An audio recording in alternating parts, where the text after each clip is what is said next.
Aïe, c'est bon, stop, arrête. C'est bon, stop, arrête, tu me fais mal, tu me fais mal. Tu sais pas me coiffer sans m'arracher les cheveux, c'est bon, merci, c'est bon. Et puis tu vas baiser mes implants là, c'est bon, merci. Non mais sérieusement, t'as vu la gueule de cette ville? C'est totalement paumé, c'est totalement paumé. T'as vu la gueule de la ménagère ce matin au marché? Waouh, j'ai jamais vu ça. Et l'autre qui essaie de nous vendre son poisson pourri. C'est impressionnant. Non mais c'est paumé, je te dis, hein. Même mon GPS il connaît pas. Il a galéré pour trouver, j'ai tourné au moins 10 fois dans le patelin. T'es en direct là. Bah oui, je suis direct, c'est le principal. La lumière, t'es en direct. Comment ça, je suis en... Ok, waouh, dégage.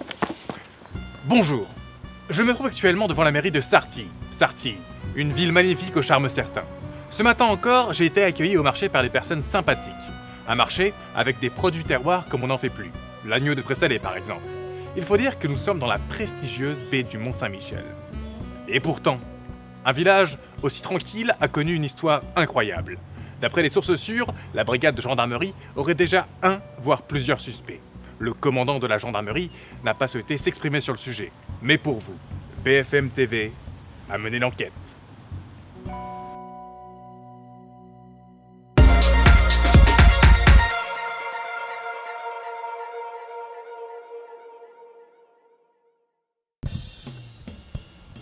Dominique et Jacques pensaient passer des vacances de rêve. Mais s'ils avaient su, ils n'auraient jamais loué cette maison. Mais je pouvais pas prévoir que ça allait arriver. Je t'avais prévenu qu'il fallait pas louer cette maison. Je t'avais prévenu. Je l'avais vu dans les cartes. Oh, tu me fatigues avec tes cartes. Un témoignage surprenant. À ce prix-là, on aurait pu espérer des vacances reposantes. Moi qui ai toujours peur de m'ennuyer en vacances, eh bien, pas du tout. Maman, tu sais combien que ça va me coûter cette histoire? 5000 francs. 5000 francs? Mais oui, et en plus, ils ne vont pas me les rembourser. Écoutons maintenant Myriam et Arnaud, exténués après 48 heures de garde à vue. Et c'est long, 48 heures. C'est très long. Il ne devait y avoir personne. C'était parfait pour une nuit en amoureux. Et résultat, c'était plutôt Sartilly un jour de marché. Avec en prime 2 assommés, un éclopé, un adultère et 2 voitures dans le fossé.